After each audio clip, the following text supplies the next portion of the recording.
Let's begin our panel. Former Border Patrol agent Rosemarie Pepperdine, who worked in the Tucson, Arizona sector for 25 years, and National Border Patrol Council President Brandon Judd.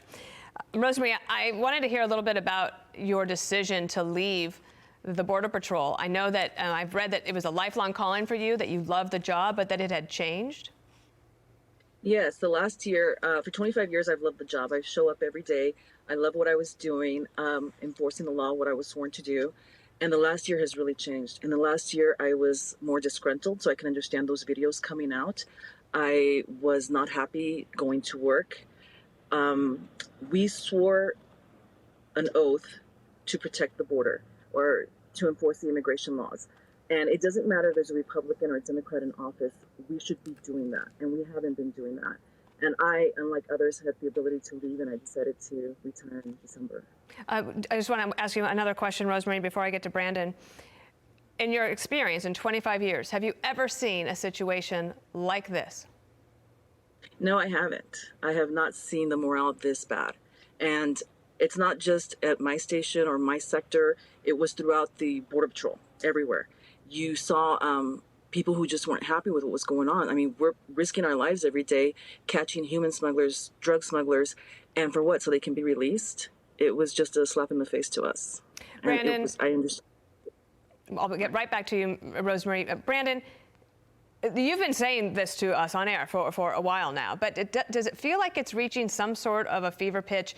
I think it's good that the secretary went down to the border to talk to them, or at least listen. But when he goes back to Washington, it doesn't seem like anything changes. And we're now, in the 13th month of this presidency, soon to be 14th. And nothing is going to change. If you look right now, station-wide, nationwide, there is so much anger, so much frustration. You can go to any Border Patrol station and you can actually feel the tension. Every single time a U.S. citizen overdoses, we feel it. Every single time a U.S. citizen is harmed by an illegal border crosser, we feel it. We want to protect the American public, but our hands are tied. And it's tied because of political aspirations. And frankly, it's tied because of career aspirations of career employees that all they want to do is move up. That's wrong. We want to protect the American public, but right now we just can't do it. Rosemarie, how dangerous is a situation that we would face if you had even more of the agents make a decision like you've done to leave the Border Patrol, even though you love the job, but it's just not a job you feel like you can do, and look yourself in the mirror at night, knowing that you aren't allowed to do what you're supposed to be doing? Yeah, I think it's going to be very dangerous because we're already short. We're thousands of agents short. So we're definitely, the more people that are leaving, we're not replacing those agents that are leaving. So your manpower is dwindled to nothing. And you have agents who are covering miles and miles of border by themselves. And this wasn't happening, 4 years ago. And I don't want to make it political, but under Trump, at least he was willing to reach out and speak to us and find out what we needed and the resource that we were needing and whatever we needed to do our job easier. And now we're not getting anything. It's like they're more worried about the Ukrainian border than they are about our own southern border.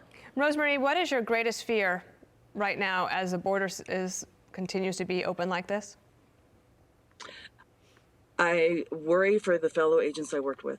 I worry about them. Not only their safety in the field, but mentally, because it's a tough job, and right now not having the support of your upper management, including Chief Ortiz and higher ups in the administration, it makes it very difficult. Well, Brandon, thank you for being here with Rosemarie. We're going to have to leave it there, but we'll have you both back. Thank you. And Rosemarie, congratulations on making a very tough decision. I'm sure that they are glad to have you still as a friend. Thank you. Thank you. Thank you, Dana.